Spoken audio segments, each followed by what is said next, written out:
사랑하는 교우 여러분, 오늘은 2021년 2월 5일 금요일 아침입니다. 오늘 하루도 주님의 은혜 가운데서 복된 하루가 되시기를 간절히 바랍니다. 오늘은 우리가 읽을 하나님의 말씀은 사무엘상 19장이 되겠습니다. 사무엘상 19장 1절부터 24절까지에 있는 말씀입니다. 그리고 우리가 부를 찬송은 338장 내 주를 가까이 하게 하문입니다. 하나님의 은혜 가운데서도 오늘도 귀한 하루를 보낼 수 있기를 간절히 바랍니다. 기도하겠습니다. 하나님 아버지, 오늘 금요일 또 아침을 맞이했습니다. 하나님께서 허락하여 주신 또 하루의 삶을 살게 됨을 감사합니다. 주님과 동행하는 귀한 삶이 되게 하여 주시고 오늘도 사무엘상을 통하여 오늘 우리가 하루 살아갈 영의 양식을 우리에게 베풀어 주옵소서. 예수님의 이름으로 간절히 기도를 드립니다. 아멘. 네, 오늘 금요일입니다. 오늘 사무엘상 19장은 어저께 우리가 18장에서 다루었던 다윗과 요나단의 만남을, 그 우정을 조금 더 설명하는 그러한 성경이라고 볼 수 있습니다. 그래서 사무엘 19장은 다윗과 사울의 아들 요나단의 우정에 대하여 기록하고 있고, 그리고 이 우정은 물고 물리는 정치 싸움의 한복판에서 피어난 아름다운 꽃과 같은 두 사람의 우정에 대한 이야기입니다. 그래서 이 요나단과 다윗의 우정의 이 아름다운 우정은 예수 그리스도의 교회와 인간을 향한 사랑으로 이렇게 상징적으로 묘사되기도 하지요. 그만큼 이 다윗과 요나단의 이 두 사람 간의 우정은 아주 가장 아름다운 우정 중에 친구 사이의 관계로 아주 우리에게 널리 알려져 있습니다. 다윗은 요나단의 우정으로 인하여 목숨을 구하기도 했습니다. 그래서 다윗의 삶에 있어서 요나단의 존재는 그의 생명과 같은 매우 귀중한 것이었습니다. 자, 조금 더 우리 19장의 이야기 속으로 들어가 보겠습니다. 다윗을 향한 사울의 질투와 미움은 그 돌을 점점 더 더해갑니다. 하나님의 영이 떠난 이 사울은 점점 더 편협해졌고 비굴해졌고 비겁한 사람으로 변해갔습니다. 더욱이 백성들의 마음이 다윗에게로 기울고 있음을 보게 되었고 체험하게 되었고, 그리고 그 사울이 또 한 가지 깨달은 사항은 이 18장에서 우리가 보았지만 하나님의 영이 다윗에게 머물고 있음을 그는 보았던 것입니다. 그것을 하나님의 영이 다윗에게 머물고 있다는 것은 어떤 이론적으로 설명하고 과학적으로 입증할 수 있는 것은 사울이 그런 것은 아니었습니다. 그래서 사울은 직감적으로 알게 되게 되었던 것입니다. 하나님의 영이 다윗에게 있음을 보게 된 이 사울의 마음 더욱더 조급해지기 시작합니다. 그래서 이제는 공개적으로 다윗을 죽이고 말겠다라고 하는 말들을 발설하기에 이르게 됩니다. 그리고 실제로 다윗을 죽이기 위한 계략이 본격적으로 시작되고 있습니다. 하나님의 영이 떠난 사람은 자신의 괴로움, 그것만으로, 자신의 문제만으로 끝나는 것이 아닙니다. 이게 문제입니다. 문제는 그것을 넘어서서 오히려 하나님의 사역을 방해하는 것으로 나타나게 됨으로써 점점 그 결과가 심각해진다는 데 있습니다. 그래서 하나님의 영이 머무는 사람을 증오하게 되고 미워하게 되고, 그래서 하나님의 나라의 도래를 오히려 지체시키고 하나님의 사역의 진척을 방해하고 있다는 것입니다.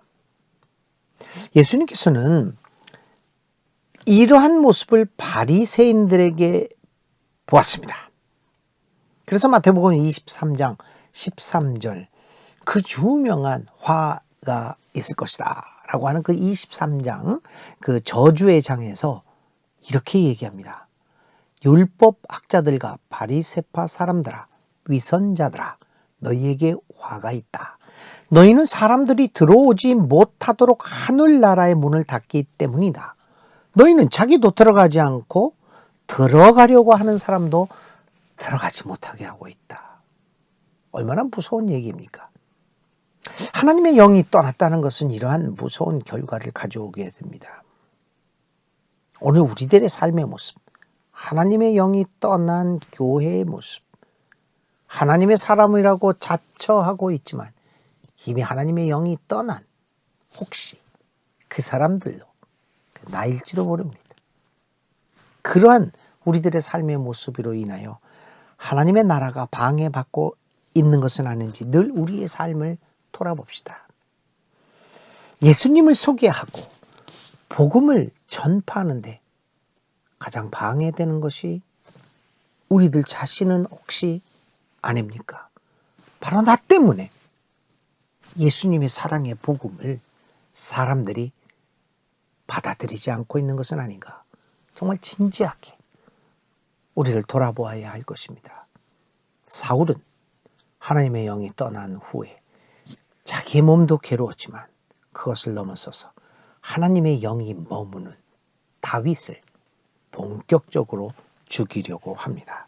하나님 나라로 들어가지 못하는 것도 문제지만 나로 인하여 다른 사람마저 하나님 나라에 대하여 관심조차 갖지 않도록 한다면 이는 더 큰 문제가 아닐 수 없습니다.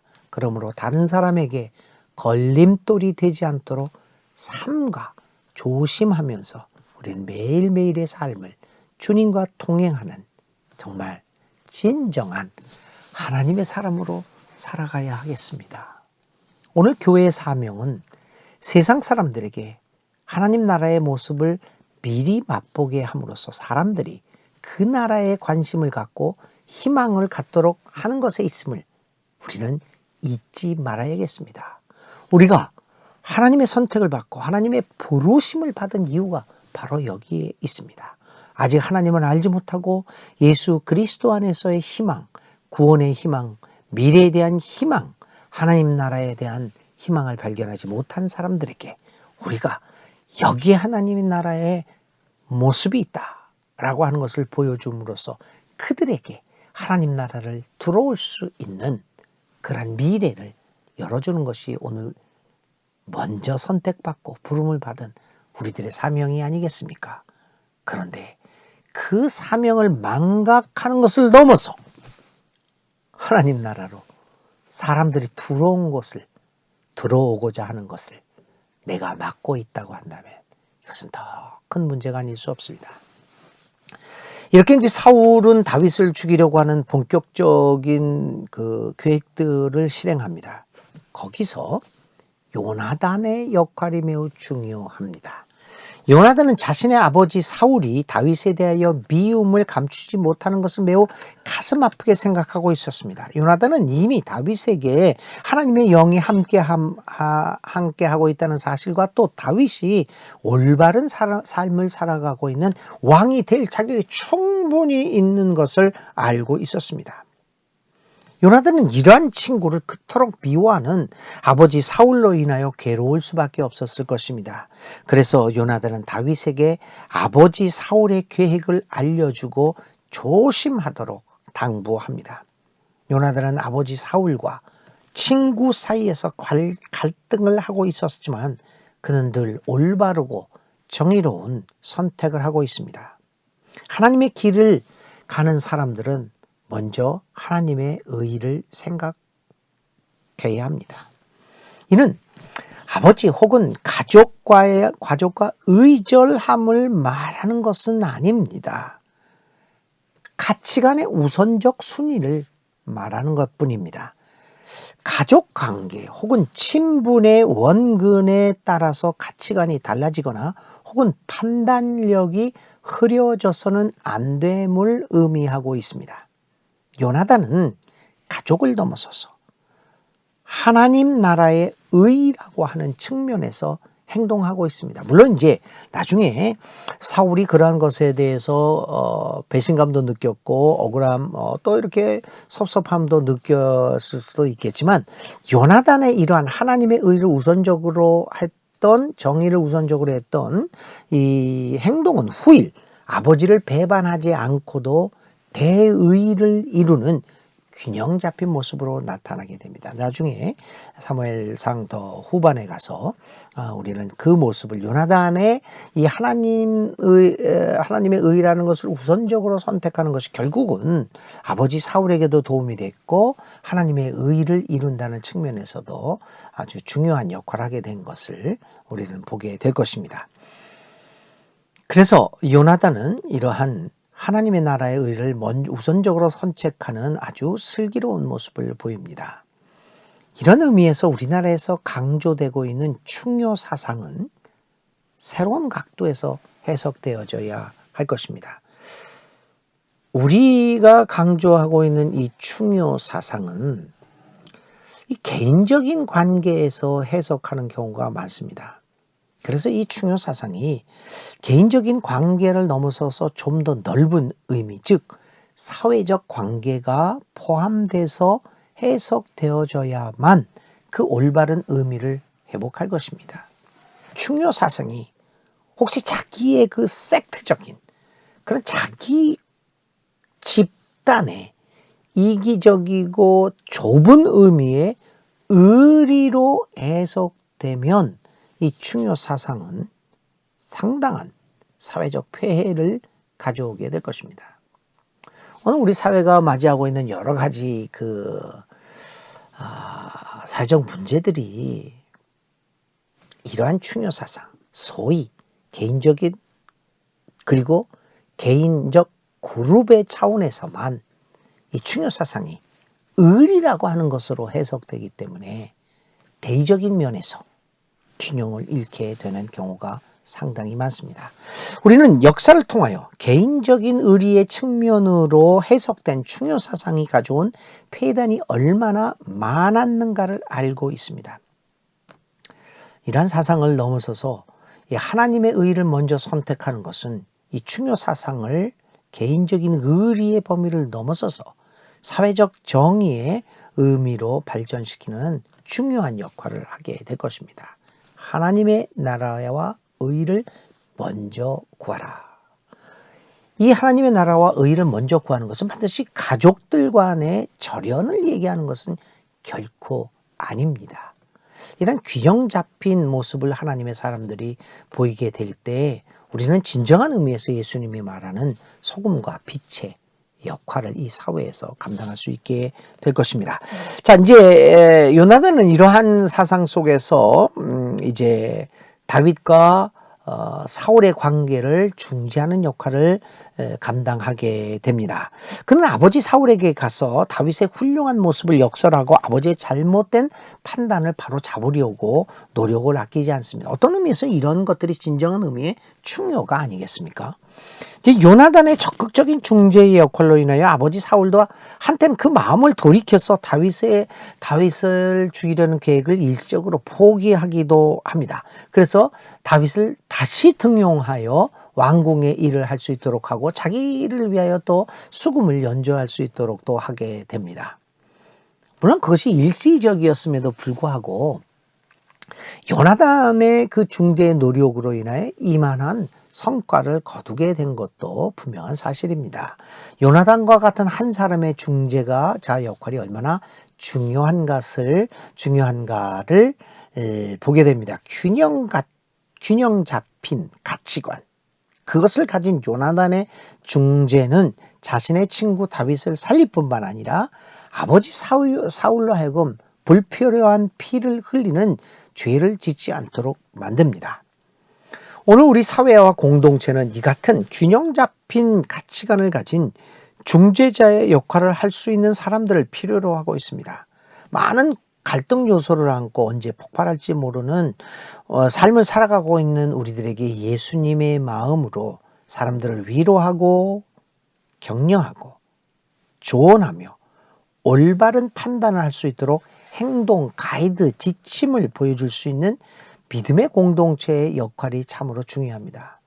이 코로나19 사태를 통해서 우리 교회가 그런 균형 잡힌 모습을 보일 수 있는 좋은 기회였는데 안타깝게도 우리는 그 기회를 놓치고 있는 것 같은 느낌을 받습니다. 아니, 놓치고 말았습니다. 믿음의 공동체인 교회와 하나님의 사람들이 이 모습을 이란 중재자, 균형 잡힌 가치관에 예수님의 마음을 가진 이 중재자의 역할을 이 사회에서 해 나가야 하는데 그렇게 하지 못하고 있습니다. 그 이유는 어디에 있을까요? 그것은 무엇보다도 성경의 가르침을 균형 잡힌 시각으로 좀 더 진지하게 생각하지 못했다는 데 문제가 있습니다. 어떤 하나님을 믿고 있느냐라고는 하나님에 대한 내용이 잘못되었기 때문이 아니겠습니까? 그러므로 오늘 성경으로 돌아가자라고 하는 말은 굉장히 바른 말입니다. 가장 근본적인 말입니다. 그럼에도 불구하고 굉장히 추상적인 말이기도 합니다. 우리가 여태까지 성경을 중심으로 성경으로 돌아가지 않은 적이 언제 있었습니까? 우리 한국 기독교는, 한국 교회 교인들은, 우리들은 늘 성경을 이야기했습니다. 그런데 문제는 그 성경을 어떻게 해석하고 오늘의 상황에서 그 당시에 외쳐졌던 그 성경 말씀이 어떤 의미를 가지고 있느냐에 대한 진지한 성찰이 모자랐다는 데 있습니다. 그래서 어떻게 보면 성서의 정신과는 딴판으로 우리의 자의로 해석하고 우리의 이익대로 해석한 경우가 얼마나 많았습니까? 사실 여러분, 이 기독교의 성경 역사의 해석을 보면 노예 문제 있지 않습니까? 노예 제도를 정당화시킨 게 성경을 인용해서 정당화시켰습니다. 그 성경의 가르칩니다. 그래서 성경으로 돌아가자는 말이 굉장히 좋은 말이면서도 한편으로는 위험한 말이기도 합니다. 성경을 어떻게 해석하고 어떤 것이 예수님의 그 생애를 통해서 우리에게 보여준 성경의 가르침인가라고 하는 것을 유기적으로, 종합적으로 해석하는 것이 굉장히 필요합니다. 그래서 이러한 올바른 성경 해석과 좀 더 이제 시대에 맞고 또 여러 가지 우리의 이성의 힘을 빌려서 그리고 또 역사적으로도 읽고 또 이 신비적으로도 그러니까 성례전적으로도 읽고 하면서 성경을 다각도로 생각하면서 그 진정한 의미가 무엇인가를 아주 진지하게 공부함으로써 거기서 얻어지는 성찰을 가지게 될 때 우리는 성경에 바탕한 사회, 성경에 바탕을 해서 사회를 향한 중재 역할을 감당할 수 있게 될 것입니다. 그런 것들이 오늘 우리 교회가 놓치고 있는 사실이라는 것을 우리는 보아야 합니다. 믿음의 공동체인 교회와 믿음의 사람들이 이 사회에 그런 역할을 감당하고 평화의 사절로서 성령의 하나 되게 함을 힘써 지켜나가도록 우리들이 힘써야 할 것입니다. 요나단의 존재가 그리워지는 요즘의 세상입니다. 자, 그래서 이제 요나단의 중재로 사울에게 다시 다윗은 중용되었습니다. 그리고 또다시 다윗은 전쟁에 나가서 블레셋 사람들과의 전쟁에서 큰 승리를 얻고 혁혁한 정과를 올리게 됩니다. 그러나 이러한 다윗의 성공은 또다시 사울로 하여금 불안에 떨게 만듭니다. 하나님의 영이 떠난 이후 초조함으로 가득한 마음의 소유자 사울은 다윗의 조그만 성공에도 불안에 마지 않았습니다. 그래서 잠깐 잠잠했던 두통이 또다시 발생하게 됩니다. 그리고 다시 다윗을 불러서 수금을 타면서 그의 병을 치료해달라고 얘기하다 또 신경질적인 병이 도다 그에게 창을 던지며 다윗을 죽이려는 행동을 서슴지 않기로 했습니다. 하나님의 영이 떠난 사울은 어떤 때는 이런 행동을 하고 어떤 때는 저런 행동을 하는 매우 불안한 상태 속에서 일관성 없는 행동을 보이고 있습니다. 하나님의 영이 떠난 사람들의 또 다른 특징이라고 볼 수 있겠지요. 일관성 없는 행동과 생각은 사람들로 하여금 혼란에 빠지게 됩니다.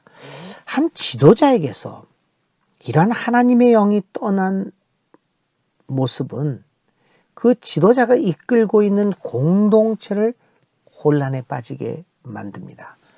우리들이 교회 사태에서 교회에 죄송합니다. 이런 단어를 써서 싸움하는 장면에서 바로 그것을 보게 됩니다. 하나님의 영이 떠난 지도자로 인한 온 공동체가 혼란에 몸살을 겪고 있는 모습, 일관성 없는 행동으로 인하여 온 공동체를 혼란과 파멸로 몰아가는 하나님의 영이 떠난 지도자, 얼마나 불행한 존재입니까? 다윗은 사울의 일관성 없는 행동으로 인하여 목숨의 위협을 받았지만 구사일생으로 또다시 죽음의 위기를 극복하고 도망쳐 나올 수 있었습니다. 가까스로 죽음의 위기를 피한 다윗은 집으로 피신했지만 사울은 집요하게 집까지 찾아와서 다윗을 죽이려고 합니다. 절체절명의 위기 속에서 다윗은 또다시 살아나고 있는데, 그리고 그 위기 극복은 목숨을 구하게 되는 것은 다름 아닌 자신을 죽이려고 하는 사울의 딸 미갈을 통하여 다윗은 구원을 받고 있습니다. 미갈은 기지를 발휘하여 아버지 사울의 위협으로부터 자신의 남편 다윗을 구해내고 있습니다. 아버지는 죽이려 하고 그 딸은 살려내는 아이러니가 발생하고 있습니다. 아버지는 죽이려 하고 그 아들 요나단은 다윗을 돕습니다.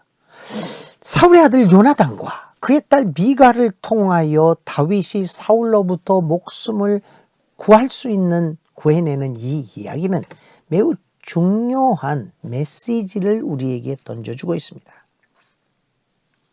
그를 죽이려고 하는 사울의 아들과 딸이 다윗을 구원합니다. 하나님은 암울한 현실 속에서, 그리고 모든 것이 악으로 뒤덮여 있는 것 같은 인상을 주는 절망적인 상황에서 그 악의 중심부에 늘 그 안에 하나님의 사람, 다시 말하면 양심 세력들이 일어날 수 있도록 하신다는 것입니다.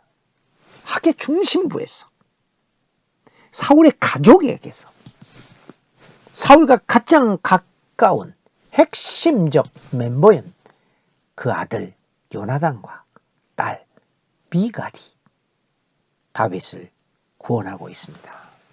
어떻게 보면 그런 것들을 우리가 성경의 언어로 남은 자들과 그루터기라고 말씀드릴 수 있을 것입니다. 남은 자들과 이 그루터기를 통하여 하나님의 나라는, 죽어버린 것 같은 그 하나님의 나라는 생명력을 다시 발휘하게 된다는 것입니다. 아무리 절망적인 상황에서라도 우리는 희망을 발견합니다.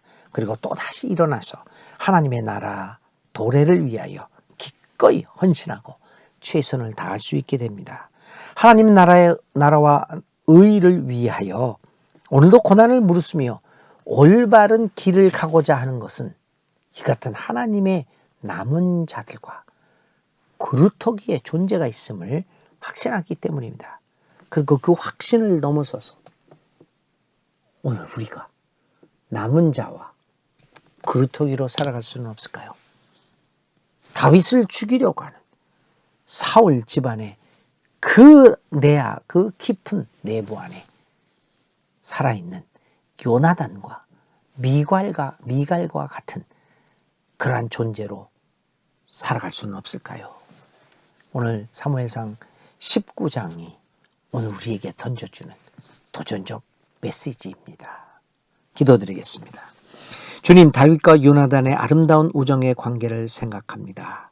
우리도 믿음의 가족들과 하나님 안에서 아름다운 우정의 관계를 갖게 하시고 서로 도우면서 의지하면서 협력하면서 함께 하나님의 나라를 이루어 가게 하소서. 하나님의 영이 떠난 사울은 하나님의 선택을 받은 다윗을 제거하기 위하여 갖은 애를 쓰고 있습니다. 하나님 역사 섭리를 거스르면서 살아가는 사울의 모습이 오늘 나의 모습은 아닌지 돌아봅니다. 주님, 오늘 하나님 나라에 순응하면서 우리가 남은 자와 그루터기로 살아가겠습니다. 하나님의 사람으로 부지런히 살아가겠습니다. 우리와 함께 하옵소서. 예수님의 이름으로 간절히 기도를 드립니다. 아멘. 네, 오늘의 머무름입니다. 오늘 우리들이 마음속에 간직할 단어, 그리고 그 단어를 중심으로 하나님의 말씀을 생각할 것은 남은 자와 그루터기로 살아가기입니다. 남은 자와 그루터기를 한번 생각해 보면서 오늘 하루를 또 복되게 지내시기 바랍니다. 네, 그리고 오늘 실천은요, 나의 삶에서 요나단, 오늘 사무엘상 19장은 요나단과 다윗의 관계를 아주 잘 말해주지 않았습니까? 그러니까 오늘 우리의 삶에서 다윗과 요나단의 관계 같은 아름다운 관계가 있는 사람이 누구인지를 한번 생각해보고 오늘 오랜만에 그에게 연락하고 시간의 여유가 된다면 잠시 차를 마시면서도 아름다운 우정을 한번 나눠보면 어떻겠습니까? 이런 실천을 한번 주님 앞에.